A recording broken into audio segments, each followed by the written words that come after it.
Well, hello there. Minister Luke here, and today we're going to talk about meditation and how to use it when stress has you sped up to the point of overwhelm. When no matter what you try, you cannot quiet your mind. The first thing I want to address is simply the misunderstanding that while meditating, one must have a blank mind. This is wholly and fundamentally false. While meditating, you may experience moments of inner silence, but these ebb and flow with thought, and it does not signify proper meditation. Next, let's jump into the process. When stress has you to the point of overwhelm and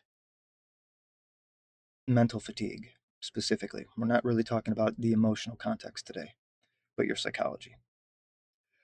When your brain is sped up and you can't quiet your mind and you can't slow down your thoughts, and it becomes hard to focus on any one thing.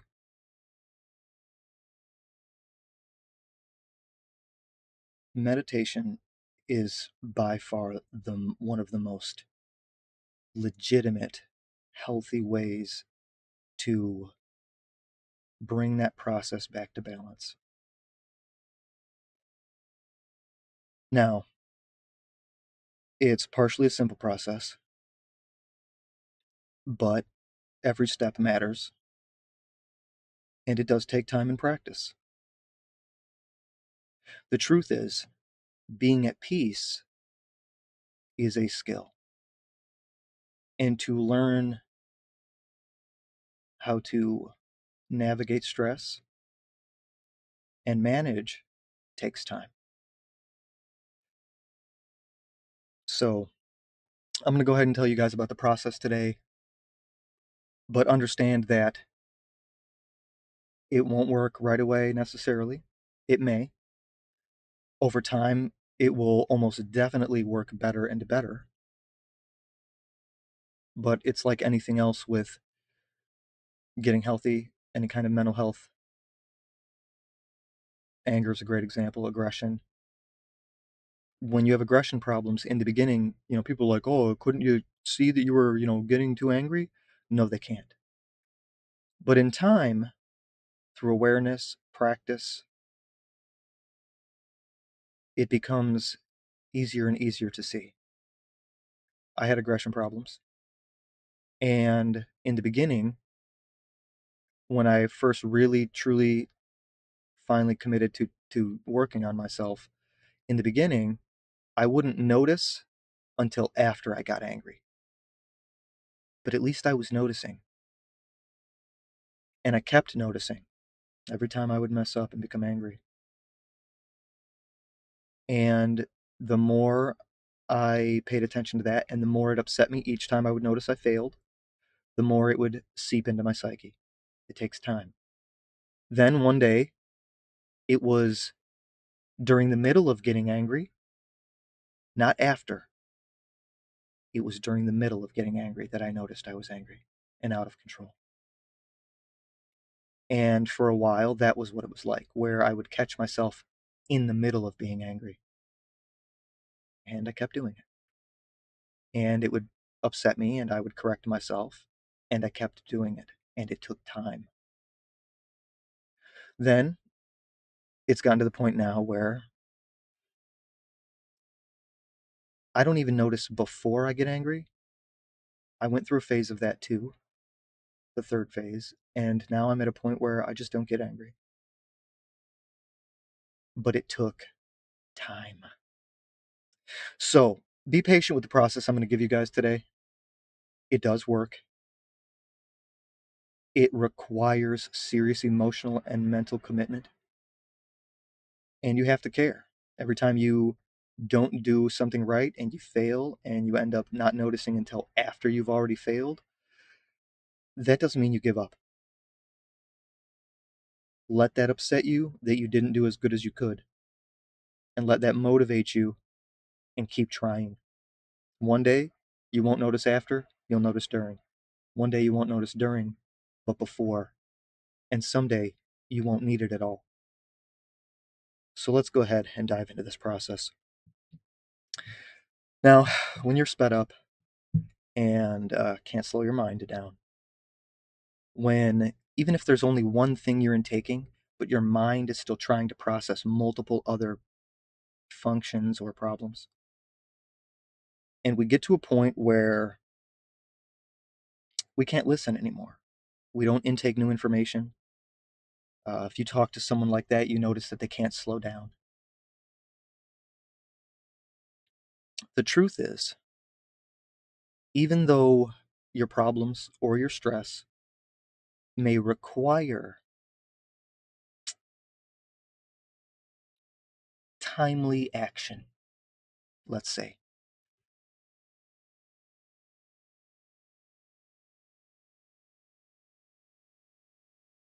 when we rush, it only makes things worse. And I learned that the hard way too. You feel behind, you feel trapped, you want out so bad, and and you want to rush to solution. You want to find the answers. But the truth is, when you're in that state, you're probably not going to see the best answer when it crosses your path because you're not focused and calm enough to do so. And even if you do see it, you might not realize it's the option for you because your mind is wound around all of these other things. So I know it feels like rushing is the answer, but again, it only makes things worse. And it's impossible to just slow back down once you're in that state, especially if you're going to continue to act. It's hard to slow down. The solution when you're in that state is to just stop completely. Everything. Stop everything. Put the work down, put the video game down, put the YouTube down, put the Facebook down, whatever it was, what the hobby, whatever was stressing you, put it down, walk away, and most importantly of all, seriously find a quiet place and just sit. Most people nowadays are really codependent and have problems being alone. But the truth is, that's not permanent. Most people only have problem being alone because they never spend time alone. Being alone is also a skill. Being comfortable being alone is a skill, and it takes time to develop that, especially when you're used to having people around all the time, being entertained constantly, and being bombarded by tons and tons of input, which the modern world has us in that state. And then you wonder why you reach a point of overwhelm. There's only one solution: stop. And I mean stop everything you're doing. Even if it's just like you're like, man, you're like, you know what? I'm about to lose it. I need to just stop. Let me just I'm just gonna walk away from the computer right now. I'm gonna go sit down in the living room and nobody's in the living room at that time, and I'm just gonna stare out the window and just take a moment to breathe and be at peace.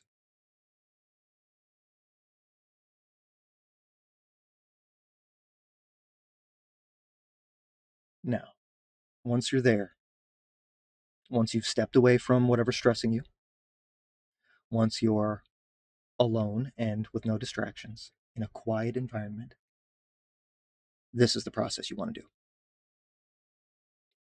One, look at your environment. Literally, just as you're sitting there in silence, just stop and take a moment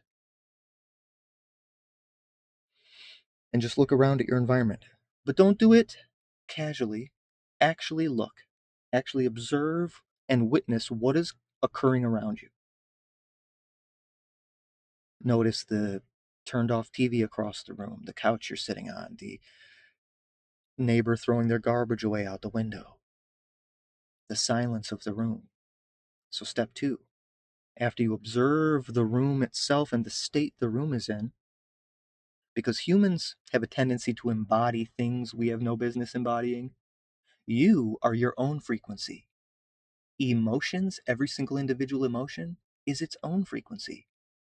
Emotions are not yours, nor are they you. We embody them, but they're not you. You are your own frequency of existing life force, and emotions are their own frequencies of existing life force. They are not you. Those emotions you're feeling are frequencies you're accepting and embodying. They are not you. And we as humans have a tendency to embody things we have no business embodying. And that's why you stop and take a look at your environment. You move to a quiet place and observe the silence of the environment, because you will naturally start embodying it. Step 2 is to listen to the sound, or lack thereof. Quiet, maybe. Maybe you can hear a TV in the other room. Maybe there's noise, construction outside, somebody mowing a lawn. Maybe you can hear the vent or the fan kick on. But now you're centering yourself back in without all those distractions and focusing in on one thing at a time. Step 3 is to listen to that silence. Again, we tend to embody things as humans. Feel free to embody that silence for a moment. And don't let it get to you, because you're not trapped there. You're going to get on the computer or the phone or walk into another room and start chit-chatting with whoever and go back to your old habits probably within minutes. There's nothing wrong with taking a moment to just be. That's one thing humans don't do anymore, is take time to just be. We work so hard all day to the point where all we can do is rest, but that's not existing. When we're exhausted and recuperating, that's not existing.